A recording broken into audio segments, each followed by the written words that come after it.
Un seul vol sur les temps de taux, un bon bilan pour les gendarmes de la brigade nautique. Les fêtes, c'est la période la plus risquée pour les huîtres. Le coquillage est à maturité, prêt à être vendu. La tentation est grande d'aller se servir à la source. Pour les vols de cordes, vous arrivez avec une barge, vous vous mettez sous les cordes et avec un cutter, vous coupez la corde, vous récupérez les cordes et vous rentrez au mas et voilà, le vol est vite fait, quoi. Dans les temps, plus de 2800 tables d'huîtres et sur chacune, environ 20 000 € de marchandises. Les ostréiculteurs font 70% de leur chiffre d'affaires pendant les fêtes. Bonjour. Chaque vol est une perte sèche.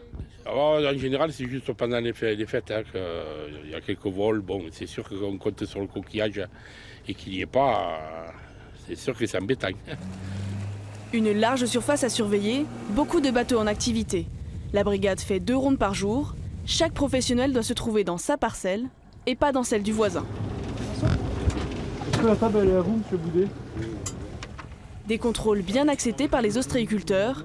Ils ne peuvent pas travailler et arrêter les voleurs. C'est difficile à surveiller la nuit, ça. Avec les portables, il y en a un qui se met à l'entrée du port, d'où ils partent, enfin, ils peuvent contrôler à plusieurs, quoi. Des individus organisés qui s'attaquent désormais au matériel de pêche. De leur côté, les gendarmes changent leur technique d'intervention.